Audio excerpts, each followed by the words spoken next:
Hello, everyone, and welcome back to the Cybersecurity and Cloud podcast. This is your host, Francesco, and today we are just above the episode 40 and almost at the end of season 2. And as I said, as announced on social, we're going to have a smashing episode at the end of season 2 with everybody, well, 4 podcasts all together in the same live. And of course it's going to be available also on the podcast app, so iTunes, cloud, and everywhere where we are. So today we have a very, very special guest and a fellow like-minded person, and also a fellow podcaster. So Guy Podjarny is the co-founder and president of Snyk, that has been focusing on open source and a developer-first culture for cybersecurity people and also developers. So how to bring the two population together, that is one of our mission in Security Phoenix. So I was especially ecstatic about having him on the podcast, and having another fellow podcaster is super easy to have conversation. So today we explore a little bit that aspect. So how Snyk was born, how the empathy, and how to effectively start bringing together security people and developer, and how things have changed from when Guy founded up Snyk, and how he sees the industry going, and what are the effectively things that Snyk is bringing on, and where we're like-minded bringing on. And of course, we close out with vulnerability management, because of course we can't. So the episode is a little bit longer, but it was a super special conversation. It's just about an hour. So I hope you enjoy, stay safe, and stay cyber safe.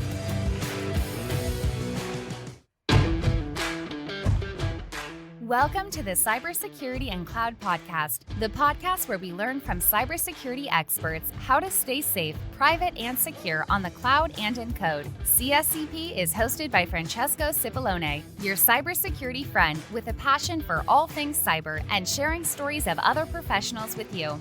Let's dive in.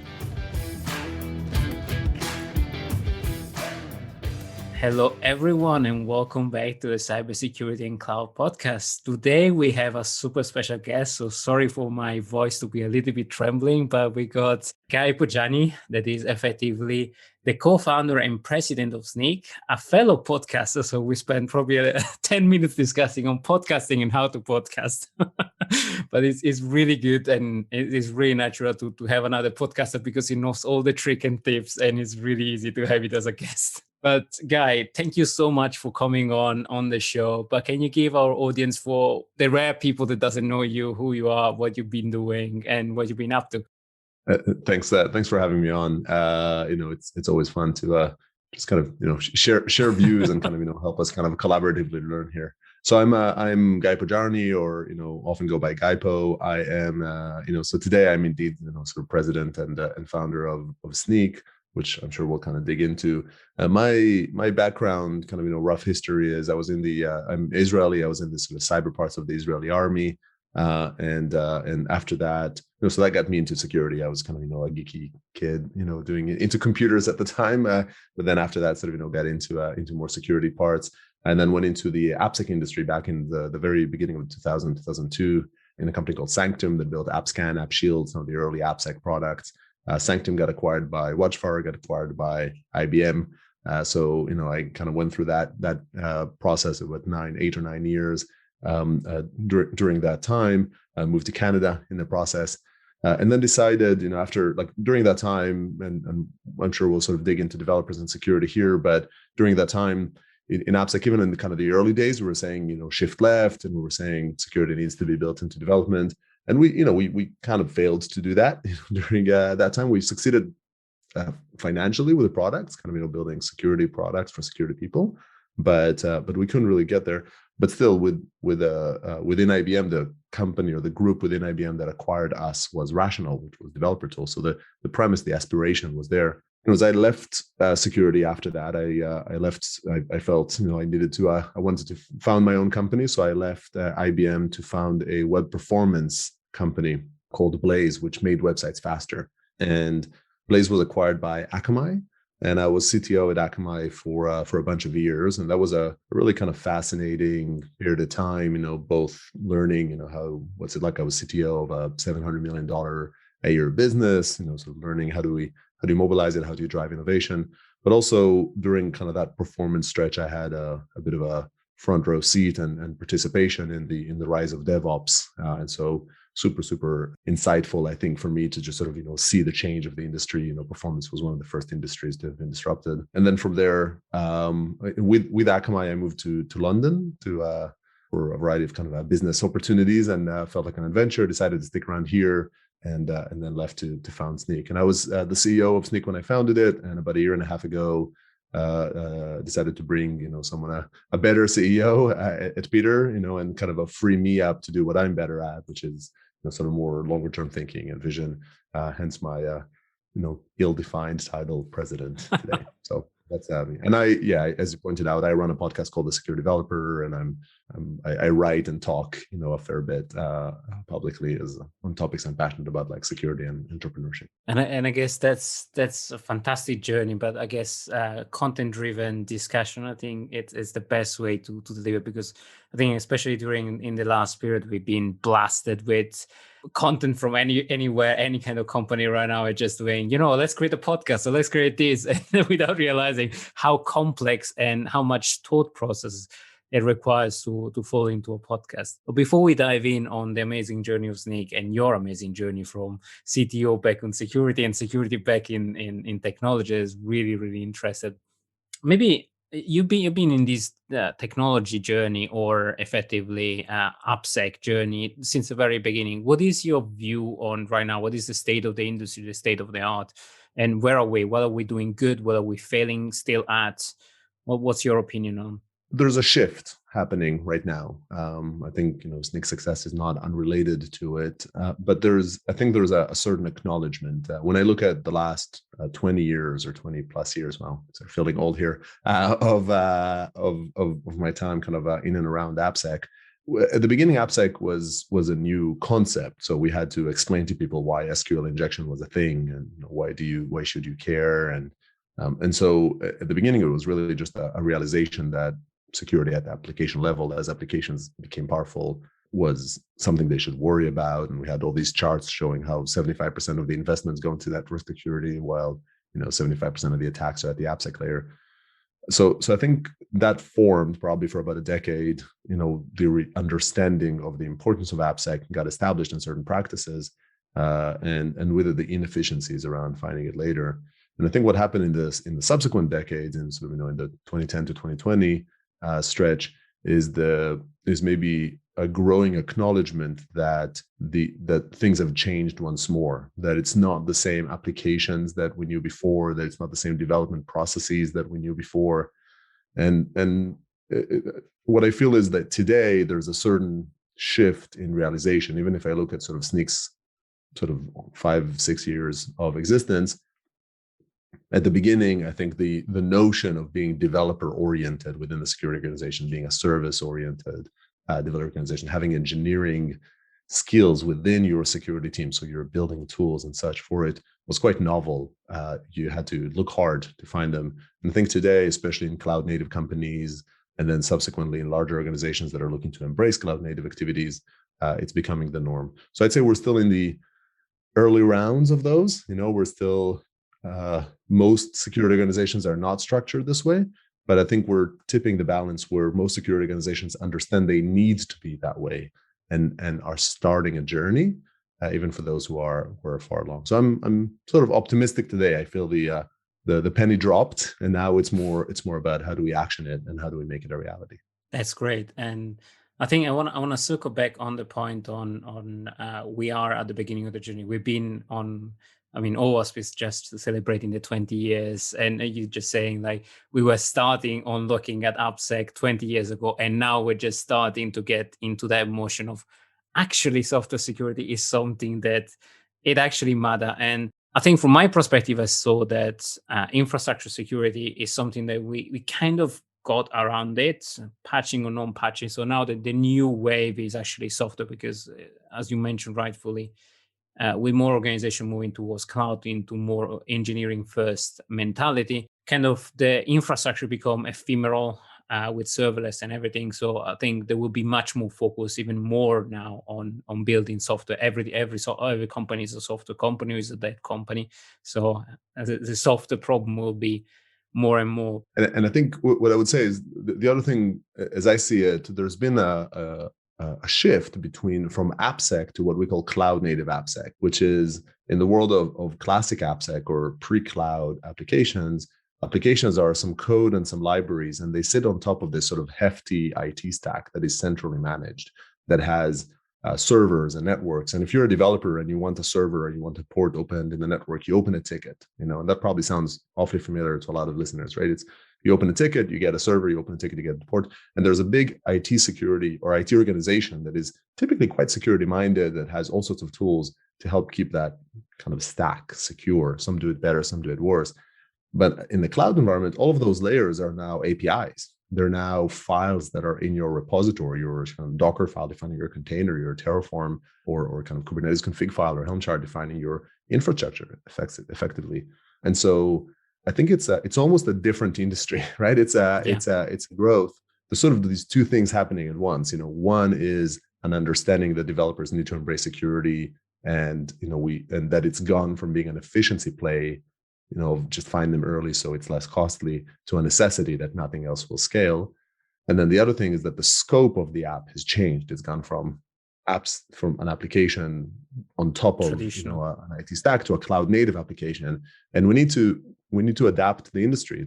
It's no longer the sort of myriad of ways in which you can find vulnerabilities in custom code. Those very same developers are now basically responsible for securing infrastructure and layers of IT that previously were just not within their remit. And I'd kind of argue that these threats are even potentially more important for them to tackle, and might even deprioritize some of the custom code vulnerabilities, because you're more likely to be breached through one of these sort of security hygiene failures than you are through something that is sort of custom in your own business logic. So it's a big shift. It's almost a new industry, so from the OWASP origination to cloud native security. I don't think you can fit CNN into the OWASP. No, that doesn't quite roll off the tongue. But it's a real evolution. No, I agree. And me being part of the Cloud Security Alliance, we see that journey going through, and we saw that we had the more traditional control and risk and control and governance, with control being very, very well defined and very abstract. But I see a little bit more towards a journey of DevSecOps on how do you effectively secure infrastructure as a code, and how do you shift that engineering mindset in very traditional organization. But then from my perspective, a thing that I see challenging is, how do you bring along the journey those very traditional security persons that were used to the LAMP stack or to a particular tech stack? And how do you help everybody transition in this new modern world? Because as soon as you smash in a cloud native application and then nobody can support it, hence you have misconfiguration, the stuff you mentioned, the small little non-security win that enables somebody else to do the hacking win. So how you bring the organization along this journey on rethinking their application? How have you seen the industry changing in that perspective? Yeah, it's a long journey, right? So you have to, depending on how established it is, then you have to be mindful. There's almost sort of two answers to it: one for the security people and one for the organization as a whole. For the security team itself, I think there needs to be some self-realization, and because there's a real shift, and really what we should try and do, for those in the security profession, is to look at DevOps and look at the transition that has made. And you have sort of this group of people that came from this sort of IT ops, maybe more sysadmin style backgrounds, and today they've become SREs and DevOps teams and platform teams, and those teams are arguably better jobs. They're building software, they're better paid, they're more sought after, and they're perceived as business enablers in the organization. And what we want to do is we want to shift security teams into that world. At the management level, there needs to be a realization that this has to happen. So for starters, there needs to be an acknowledgement that digital transformation is happening and that the organization works differently and that security needs to adapt accordingly. Security is not, your goal is not to be secure. Your goal is to have a successful business, and being secure is a portion of it. And then within that, start thinking about how do you hire differently to your team? How do you reskill people in your team to be able to adapt to the surrounding? And remember that there's gold in them hills. There's eventually, if you build those skills, the job is more interesting. You do less repetitive work, you do more software development, and you'll probably even be paid more and become more valued in the business. So I think the security teams have to do that, and they need to change from being those who find the problems and control it to being an empowering entity.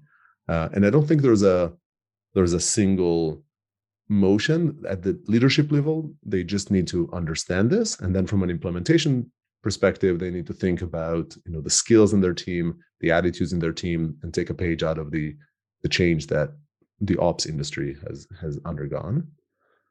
And then I think within the organization, there are many ways to do it, but especially when you're in a large organization, the path that I've sort of seen work the best is to get successful case studies. So pick portions of the organizations, teams that are already more forward thinking, already more ready to embrace security, and really make them successful. And so you work with them, you collaborate with them, whether it's a security champions program, whether it's you need to celebrate their successes. But fundamentally, instead of saying, let's overhaul throughout the organization our security program so that everybody will need to be, all the development teams will take security ownership and they will, automate more and all of that, that's a high lift. And you're almost guaranteed that in any organization of any decent size, some teams are more ready to accept that type of model than others. So, if this is I like to say that the challenge isn't shift left, it's top to bottom. It's about going from like a dictatorial team to more of a bottom up security model. And then what you want is to similarly think about this type of like decentralized growth. And you want to pick your it's, I don't know if pilot is the right way to do it, because you have to go down that path. It's more your trailblazers, and have build the models and learn how to make it work and celebrate that success and get it to a point where the other team says, hey, I want to do that as well. Now, eventually, once you get a certain majority, then you flip it. At some point, you do say, okay, everybody has to work that way. I think you have to break the mold first. You have to show some examples of how it works. No, I like the collaboration. I like the working together. I like the all hands on deck and making example and showing the real data and real results. And that thing is possible. It's not just a nice talk on a shift left and a nice word about shift left, but actually it's possible. But how do you enable effective security team to work with engineer? Have you seen example of injection of really high skilled dev that then were converted, or what has worked best in the cases where you saw? Yeah, so there's a fair bit of it depends on the organization and what's the starting point that exists. But I do think the two core components or two core ingredients are, one is indeed that sort of change in attitude within the security team, that they are there to help the development team successfully secure what they build, as opposed to kind of there to tell them what to do. And then the second is to build an empathy to what that means in both teams. And so what I like the most is a model in which on one side you have almost like a partner model, like a business partner model in how the AppSec team is structured compared to the engineering team. If you're a small enough organization, you might not need this, but once you're a bit bigger, it's very common for finance teams, for ops, like business ops teams, to have like a partner. This unit works with this person in the BI team. And so that's their go-to person, right? And they go there and they work with them. And so that's a person in the security team that has a better understanding of these specific apps and engineering teams than the others, and has a better personal relationships. And then you couple that with a security champions program, and that's the mirror image. So you take a person within every team, and that person is more aware of security, and they can represent the security team that way. And so I like that model from a an empathy and relationships perspective. And it's also actually a pretty good decentralized model because, for example, as you roll out, maybe not the entire organization might not sort of shift working this way, you can pick one person or two people in the AppSec team and have them partner with a subset of the dev teams and similarly start a security champions program there. And you just kind of build that out. And then I've really seen that to work really well in terms of relationships. And then once you do that, you need to amplify, celebrate successes, really level up. Security is, naturally something that you only hear about when something wrong happens. And so you really want to highlight when something good happens and surface that so everybody sees it and celebrate and feel recognized for having sort of successfully secured it. So I feel that's the core. There's a lot more that needs to happen, but I feel like this empathy core is very, very important. And the service mentality or this notion of empowerment mentality within the security team also means that within the security team, there need to be changes of what's being done and a shift from an auditing mentality of I will find the problems to one that is, again, an empowering mentality that thinks about how do I help the dev teams find the problems themselves, and also how do I help them not just find the problems, because that we've actually had for a long time, is put some stuff in the pipeline and run a test and find problems, but how do I help them fix those problems? How do I help take them all the way for some subset of problems? How do I help them avoid the need? How do I sort of build security platforms? I loved, I had a chat on my podcast with a dev from Figma who runs security. He ran security at Dropbox, and then now at Figma. And I loved, he had this theme. I'm sort of stealing his glamour here, but I just really loved the quote, which is he said when he tells the developer that he needs to do something, he or she, then he almost likes to apologize for it. He says, like, look, I still haven't figured out a way in which you don't need to worry about this problem. So in the meantime, I'm sorry about that, but in the meantime, I need you to do this. That's a very empathic way. And it's just like an amazing perspective that I thought embodied the right approach very, very well. No, it's really surprising, and it's really empathic as well, because you're not forcing something down the throat of a developer, but you're actually working with it and almost apologizing why the system is not secure enough that you had to worry about security. Yeah. But then on the other hand, you have a lot of organizations that really relies on very old and antiquated infrastructure or applications that are not getting maintained. So how can you pursue not for the technology first company, but on the more traditional company, how you can pursue of a native secure organization where the developer don't need to worry about the security aspect? How can you achieve that dream, if you want, on a non-tech company? So I don't think developers will ever not need to worry about security, but I think what you want to, so security, like really everything in life, so I have this sort of view of everything in life, which is there's how much you care about something and there's how hard it is. And you need to care more than it is hard. That's sort of the equation for everything that we do in life, from ordering food to whatever it is, taking out the trash to, to sort of choice of profession, right? And even things that we care about a lot, if they're so hard, like I really would love to be in space, but it's much harder than what I'm sort of willing. While I care about it, I don't care quite as much as, enough to sort of dedicate my life to it. And so I think security is like that. We need to think about what are the friction elements, what are the problems that get in the way of a developer building something secure. And what you want to do is you want to reduce it. And fundamentally, those are the two levers that you have. So on one hand, you can raise awareness. And I think as a security industry, we've slightly overused that lever. We've gotten into fear mongering and kind of bashing you on the head, and we've gotten into compliance, like this wouldn't be compliant. All sorts of battle scars, from and PTSD style, it's I like this. It's security PTSD.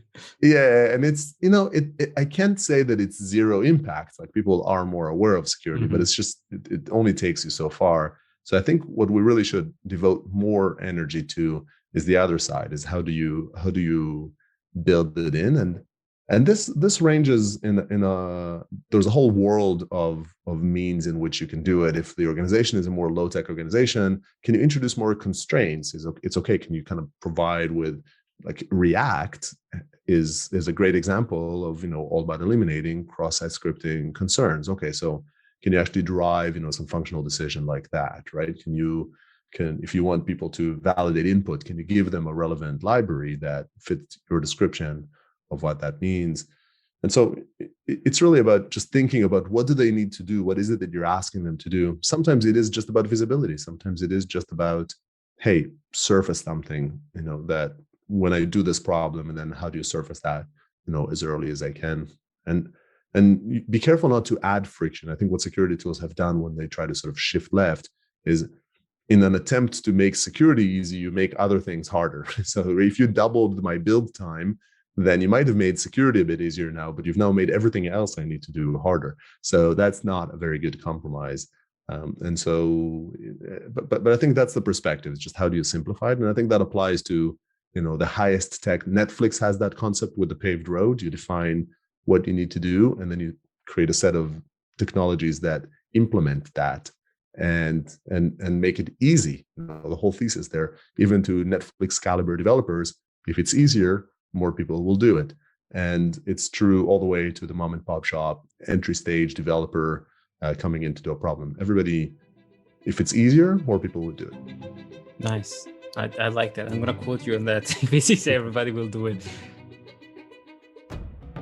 This episode is brought to you by the generosity of AppSec Phoenix Ltd. AppSec helps startups and enterprises solve complex software security problems by using smart data aggregation and complex machine learning software. Discover how AppSec Phoenix helps CISO and developers remove friction and maximize the use of DevSecOps professionals at www.appsecphoenix.com. AppSec Phoenix is the new and smart dev-first way to manage your software vulnerability. Follow the tag #AppSecSmart.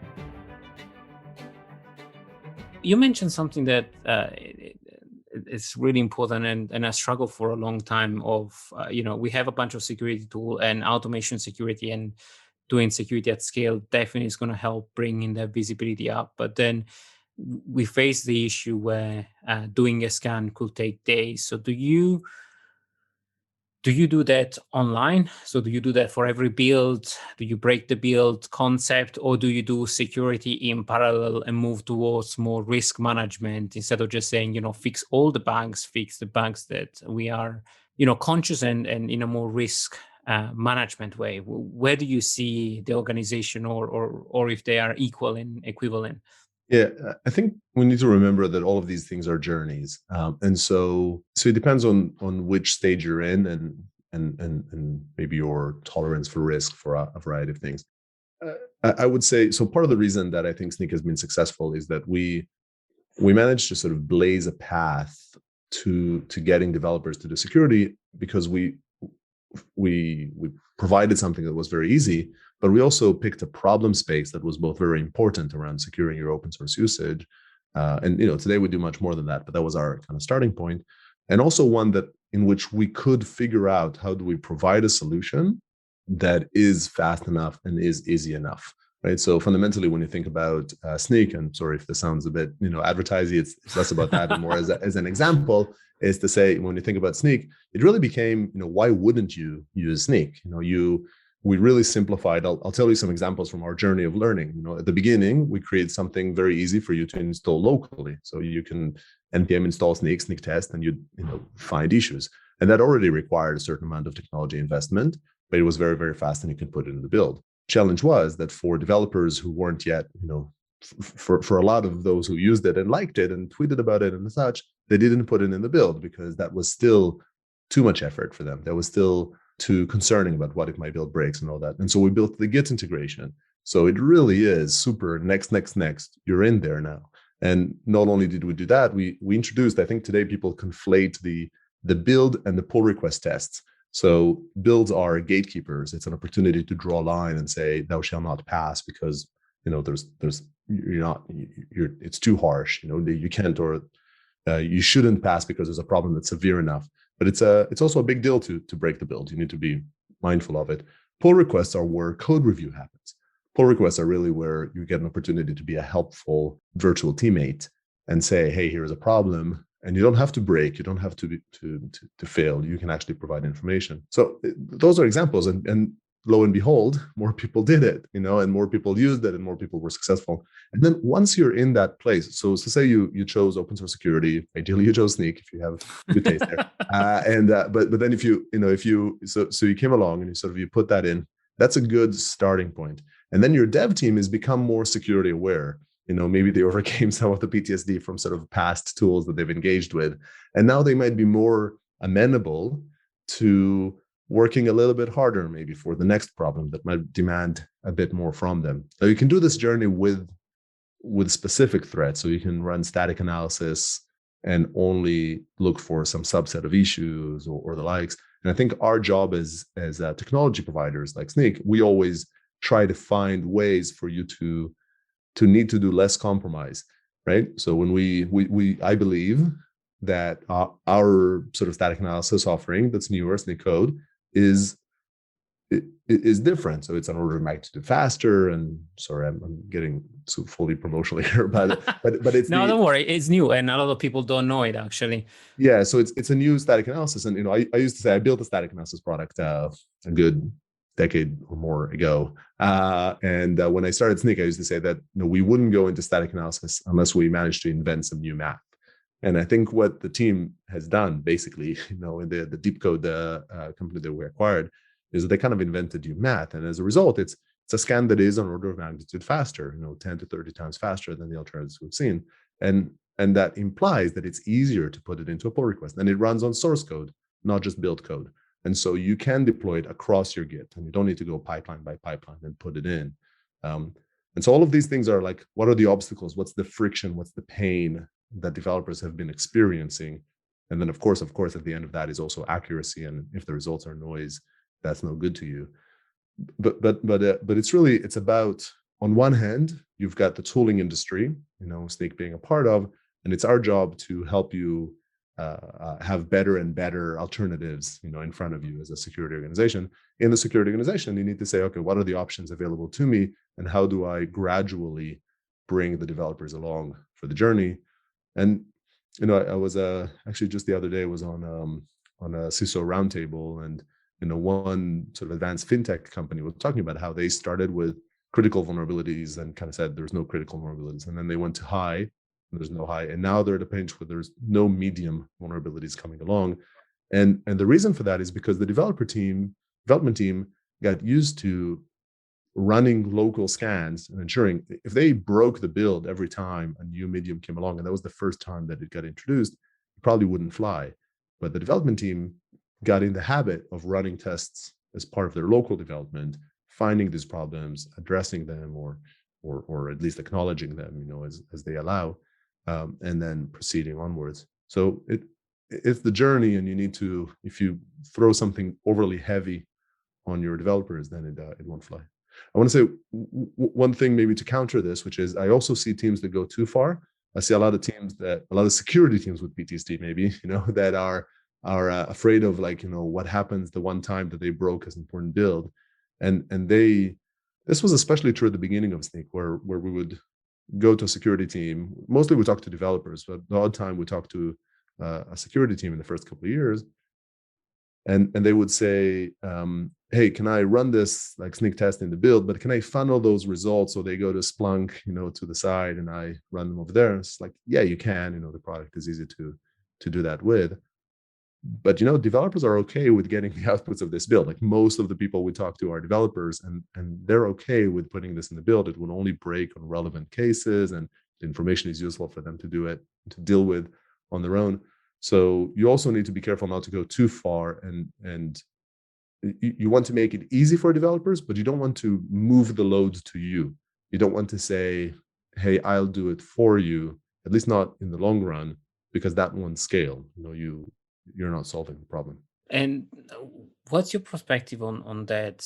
Because it's a really interesting point of, being too afraid of breaking the build, or when you have a small team, of becoming that bottleneck and becoming almost like parallel security versus inline security, if you want.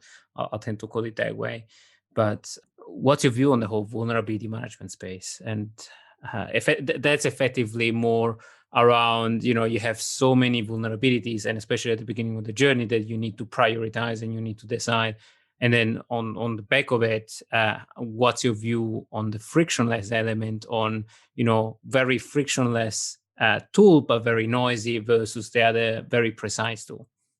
Yeah. Let's start with the vulnerability management question, though. Yeah, it's a journey. And so at the beginning, there's a few hard trade-offs that you have to make. And so vulnerability management as a whole is a useful practice. Tooling aside, you have a lot of vulnerabilities.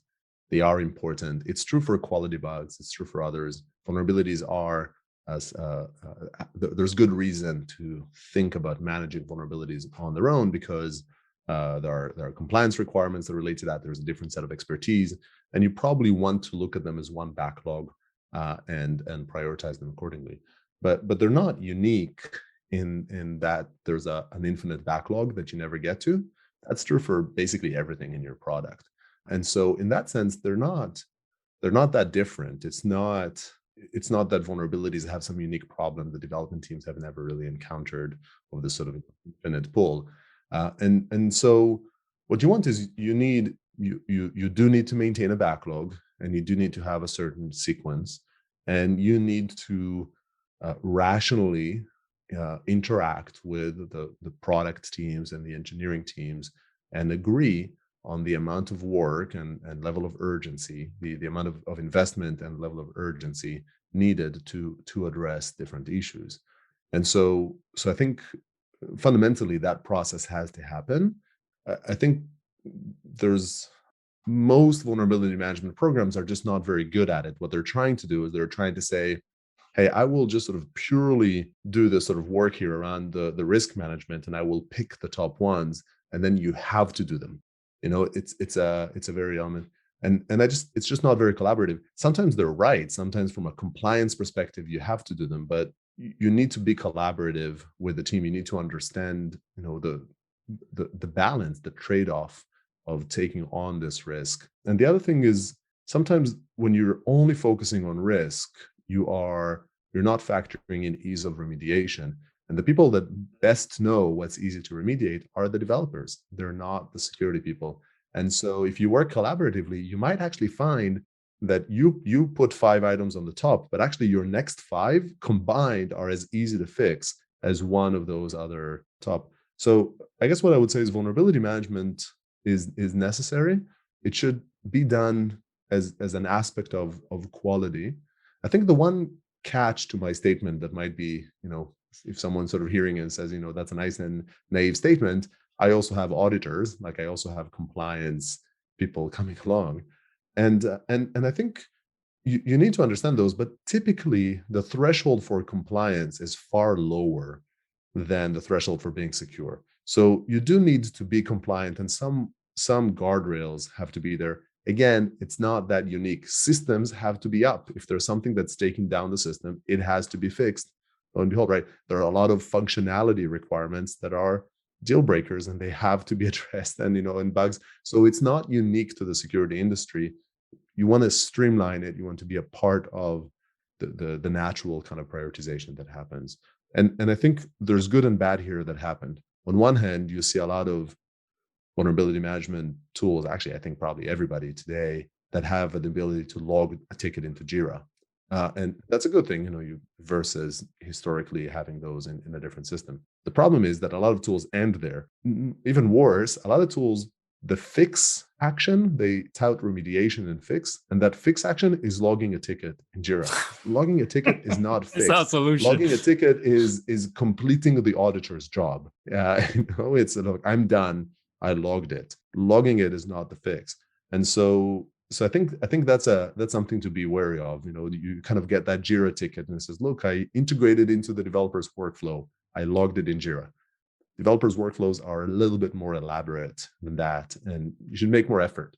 to go from finding issues to fixing them. And I can't relate even more, and that's why we're creating another tool to be more developer first, and that was on your journey. But I like what you said about, being collaborative, not just recording a ticket and then I'm done, ticket recorded. I really like that, and that developer first, because ultimately it's about fixing a problem, fixing a bug, fixing something, and recording a ticket doesn't solve anything.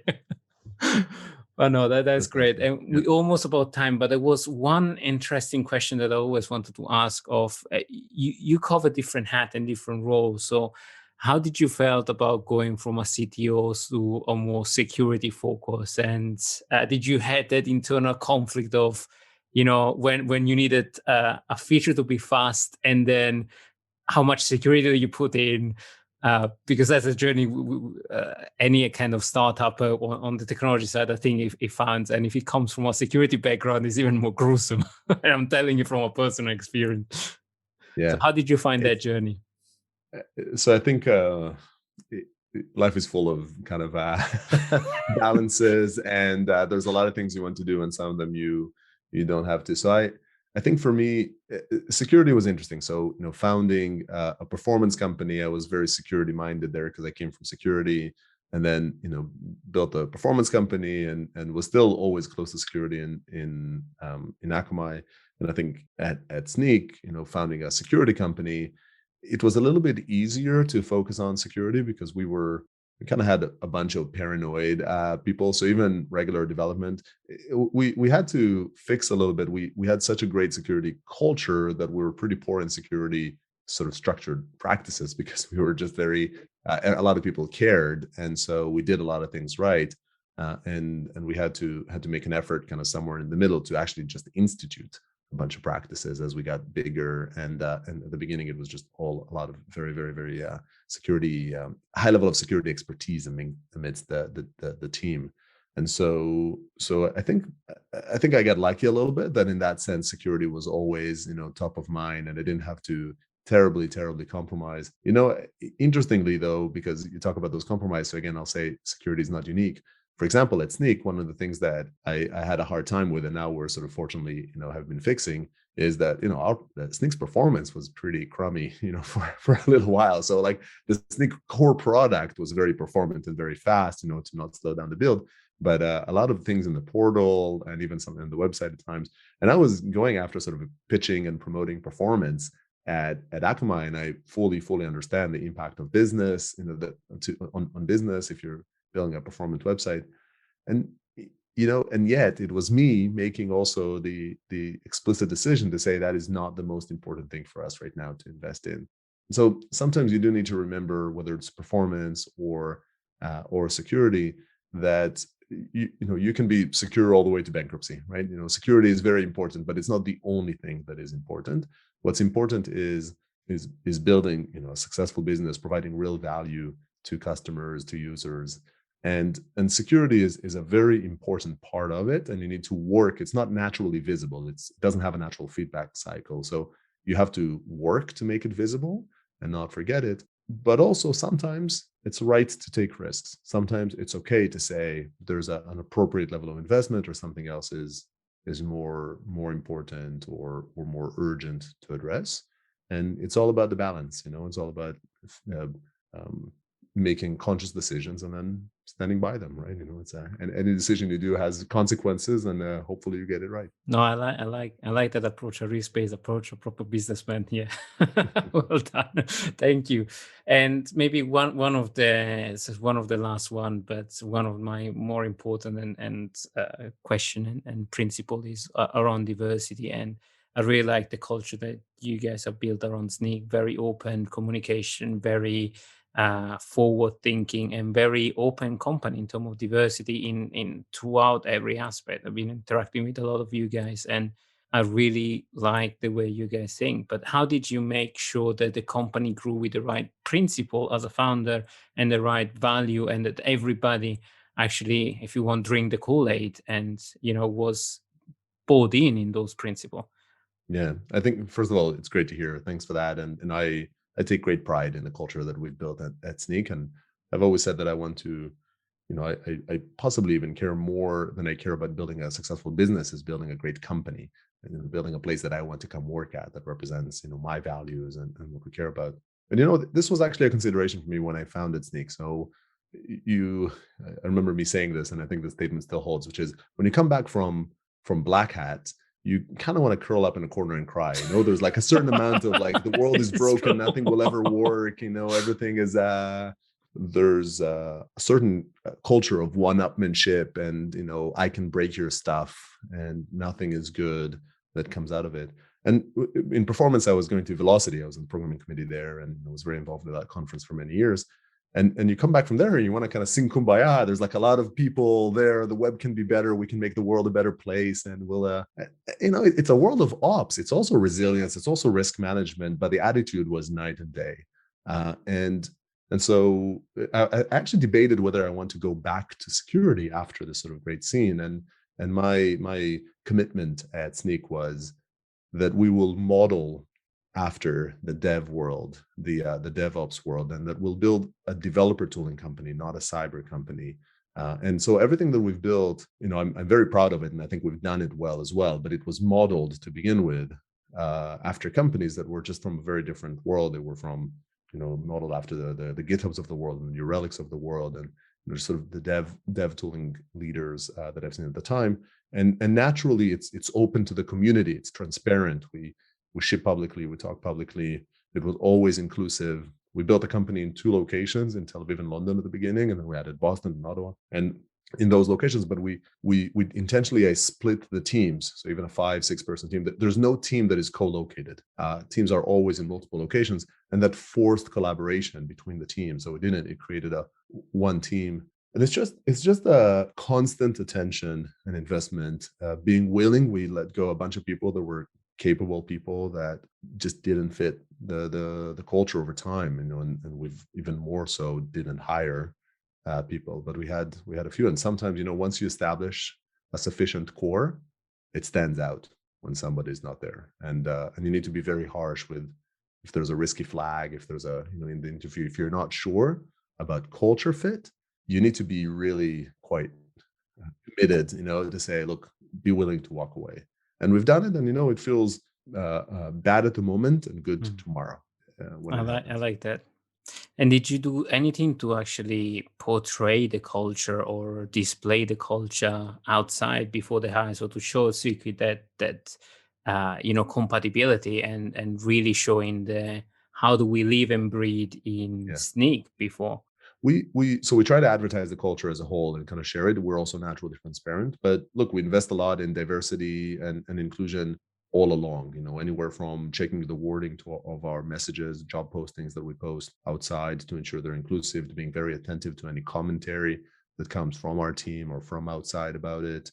As we've grown, we've done things like we've recently opened 10 internship jobs for return to work from others who kind of came back from mat leave. We opened an associate role early on for sales engineering, which was a space that is lacking in sort of women, and is a very lucrative and compelling and great career opportunity. And it's just not enough sort of women's in that. And so we had a hard time finding people to hire with the right experience. So we opened associate roles, and we've been grooming. We have some great SEs now that kind of came through that channel. So some of it is about advertising, and some of it is about walking the walk and be willing to invest in it. And I got to say, it's hard. It's hard. It's especially hard to find experienced, diverse candidates. By definition, as an industry, we've chased them away. And so the result of that is that there are fewer of them with experience. And you have to be, sometimes it's about looking harder, taking time, which is hard to do when you're a fast-growing startup.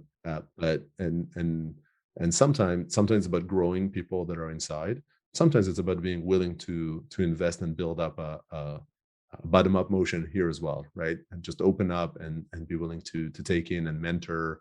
We provide executive coaching to leaders, and we've expanded a whole other layer for diverse people in our company of a layer of seniority lower. So the company is literally investing in their individual growth disproportionately to help them grow. And I think all of these things are hard, and they continue to be hard, and they should be hard because we're fixing a historical problem, but they pay dividends. No, I love that. And I think we should talk about it more to show a really good example and that these actually pay off in the long run. But, Absolutely. I have tons of other questions, but we've reached time and it was a beautiful conversation. And I think we ended on a very positive note, but I'm going to challenge you to up it and say, leave us, is our tradition to close with a very, very positive message. We almost close with the diversity message. It's something close to my heart, but if you can up that, leave us with a positive, good and warm and fuzzy feeling. I think there's reason to be optimistic. So I believe that over the course of the next sort of 5 to 10 years, security would be a core tenet in all developer tools. That security would be a necessary and expected functionality as part of your natural development process. There will be best of breed tools and solutions like Snyk that might level you up, but fundamentally, I think there's a real motion, and I see this in sort of new companies being formed and in partnerships that are coming to Snyk to do so, that security is becoming a core expectation out of development tools, and I do think that we'll be able to do to security what has happened to ops and weave it into the fabric of software development. And I think at the end of the day, that would make all of the world and the digital world more secure. So I think there's reason to be optimistic and easier to live.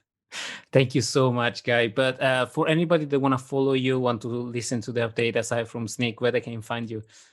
I'm just at GuyPod on Twitter, and I'm on LinkedIn. I kind of ramble from time to time. And then if you want to check out the Security Developer Podcast, that's less to hear me and more to hear other smart people that I get a chance to interview over there. So that podcast is on all the regular channels. Yeah, and I'm going to put the link to the podcast in the show notes. But thank you so much. And everybody, I hope this message inspired you to build a better future and a more diverse future and walk in the hard paths, because it pays off in big dividends and makes the world a little bit better.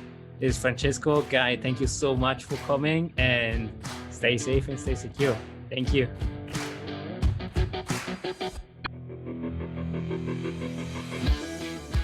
We hope you enjoyed today's episode. Please leave us a review on Apple Podcast and post it on social media tagging Cybersecurity Cloud Podcast for a chance to win a $100 Amazon gift card. Discover other episodes at www.cybersecuritypodcast.com.